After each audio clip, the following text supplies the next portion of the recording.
नमस्कार। क्या आप जानते हो कि आपके सभी बीमारियों का, सभी का मतलब ज़्यादातर बीमारियों का कारण आपका बैड पोस्चर है। तो बैड पोस्चर के कारण जो बीमारियां उत्पन्न होती है उसके बारे में अभी जानते हैं। तो ऐसी सभी बीमारियां जिसके लिए आपको सालों साल दवाई लेना पड़ता है। अगर आपने दवाई ली तो बीमारी कंट्रोल में रहती है, आप दवाई लेके उसको कंट्रोल कर रहे हो।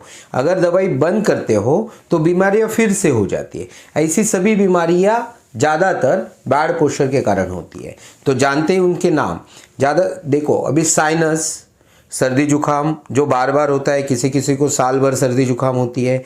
गर्दन का दर्द, चक्कर आना, माइग्रेन, सर दर्द, एंजाइटी, डिप्रेशन, सांस फूलना, रिब्स का पेन, बैक, अपर बैक का पेन, स्कैपुला का पेन, शोल्डर पेन, एल्बो का पेन।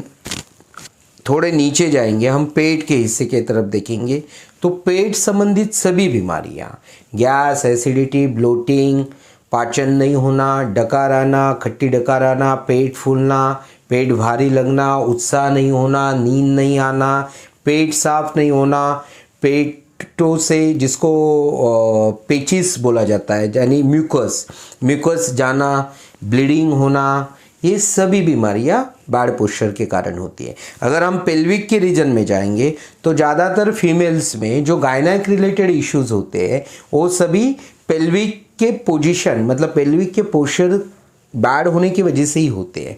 फिर नीचे जाएंगे तो घुटनों का दर्द हो गया, एड़ी का दर्द हो गया, पिंडलियों में दर्द हो गया, साइटिका, ये सभी बीमारियां बैड पोस्चर के कारण ही होती है।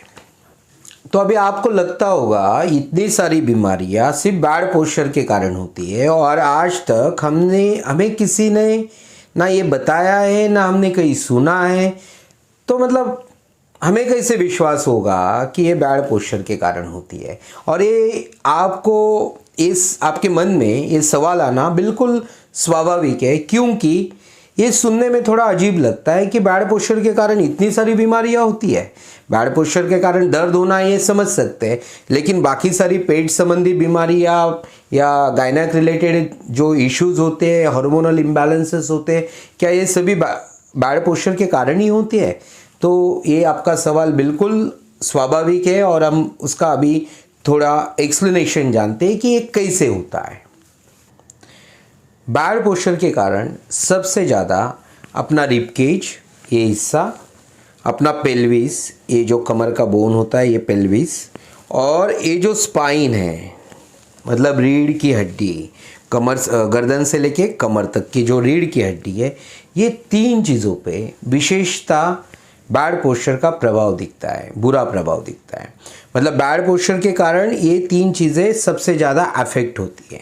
आपका ब्रेन रीढ़ के हड्डी के थ्रू जो नसें निकलती है उससे आपके शरीर को या शरीर की सभी क्रियाओं को मैनेज करता है, कंट्रोल करता है। रीढ़ की हड्डी से निकलने वाली नसें सबसे ज़्यादा महत्वपूर्ण है।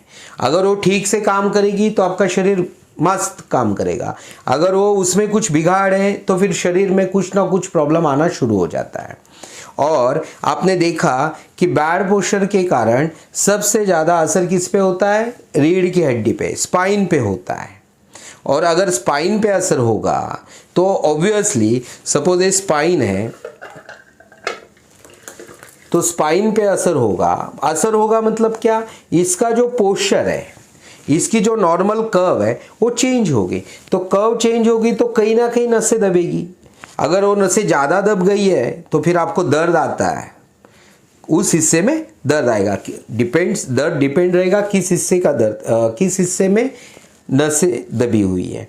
अगर नसें कम दबी हुई है तो उसका असर आपके शारीरिक क्रियाओं पे आता है, जो धीरे धीरे असर होता है और जो हमें समझ में नहीं आता है। इसलिए हमें समझता नहीं है कि हमारा डाइजेशन खराब होने की वजह भी ये रीढ़ की हड्डी में है। क्योंकि आपका जो लीवर है, जो डाइजेशन का काम करता है, आपका स्टमक है, ये सभी को काम ठीक से करने के लिए ये जो रीढ़ की हड्डी से जो नसें उसको सप्लाई होती है, उसका काम ठीक से होना ज़रूरी होता है। तो अगर रीढ़ की हड्डी से नसें ज़्यादा दब गई तो आपको दर्द होगा, जो आपको तुरंत समझ जाता है। और अगर वो कम दबी रहेगी तो ज़्यादा दर्द तो होता नहीं है और क्रियाएं थोड़ी थोड़ी डिस्टर्ब होती जाती है। आज थोड़ी डिस्टर्ब होगी, आगे थोड़ी डिस्टर्ब होगी, इस तरह से फिर आपकी पाचन क्रियाएं खराब होना शुरू हो जाती है। अगर हम रिबकेज के पोस्चर के बारे में बात करें, अगर ये रिबकेज का पोस्चर बैड हो गया, मतलब ये ऐसे हो गया, ऊपर चला गया, आगे आ गया ऐसा, तो होगा क्या? तो इसके अंदर जो मेन मसल होता है डायफ्राम का काम होता है ब्रीदिंग। ये अगर रिबकेज ऊपर चला गया तो डायफ्राम की पोजीशन चेंज हो जाती है, जिसके कारण आपका ब्रीदिंग का पैटर्न बदल जाता है। और आपको पता है कि ब्रीदिंग के थ्रू आपको ऑक्सीजन मिलता है। ओके, ब्रीदिंग के थ्रू आपको शरीर को ऑक्सीजन मिलता है और आपके शरीर की हर पेशी को उसका अच्छे से काम करने के लिए ऑक्सीजन की जरूरी होती है। अगर रिबकेज के बैड पोस्चर के कारण डायफ्राम की पोजीशन ही चेंज हो गई, जिससे आपका ब्रीदिंग चेंज होगा, जिससे आपके शरीर में ऑक्सीजन पूरे जितना चाहिए उतनी मात्रा में जाएगा नहीं, जिसके कारण आपके पूरे बॉडी के सेल्स पर, पूरे बॉडी की गतिविधियों पे बुरा असर आएगा और फिर धीरे धीरे धीरे धीरे जाके बीमारियां उत्पन्न होनी शुरू होती है। अभी हम जानते हैं कि जो पेल्विक है, ये पेल्विक जब ये आगे चला जाता है, इसका जब बैड पोस्चर होता है, मतलब ज़्यादातर लोगों में ये आगे जाता है, ये पीछे भी जाता है, उसके बारे में हम बाद में बात करेंगे, लेकिन ज़्यादातर लोगों में ये आगे जाता है। ये आगे गया तो होगा क्या कि आपके कमर के हिस्से का जो स्पाइन है, इस रीजन में, ये जो हिस्सा है, इस रीजन में क्या होगा, कंटिन्यूस प्रेशर बना रहेगा। उस वजह से वहाँ की नसें थोड़ी थोड़ी दबती रहेगी। ज़्यादा दबी तो साइडिका हो जाएगा, स्पॉन्डिलोसिस हो जाएगा, या फिर आपको पूरे पैरों में दर्द आएगा, एड़ी में दर्द आएगा, घुटनों में दर्द आएगा। इसके नीचे के पूरे हिस्से में जो कुछ दर्द आता है वो उसका रीज़न यहीं पे होता है कि यहाँ से नसें दबती है, तब जाके नीचे दर्द होता है। लेकिन दर्द तो हमें समझ जाता है, लेकिन जब नसें कम थोड़ी मात्रा में दबी रहेगी, तब जाके क्या होगा कि इस रीजन का या पेल्विस में जो कुछ ऑर्गन्स होते हैं, जैसे फीमेल्स में यूटेरस हो गया, तो मतलब फीमेल्स के सब गायनेक रिलेटेड इश्यूज ये यहाँ यही से होते हैं। जैसे कि पीरियड संबंधित जो बीमारियाँ होती, पीसीओडी हो गया, या फिर ब्लीडिंग ज़्यादा होना, ब्लीडिंग कम होना, ये सब गायनेक रिलेटेड जितने भी इश्यूज है, उसकी जड़ ये पेल्विक के पोस्चर में छुपी हुई है।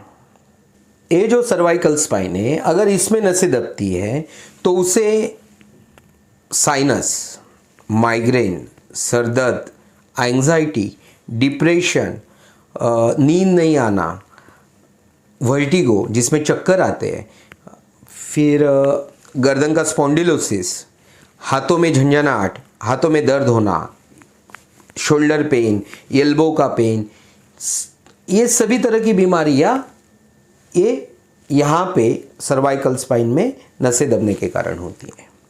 बैड पोस्चर के कारण जो बीमारियां होती है उसके बारे में आज हमने बात की।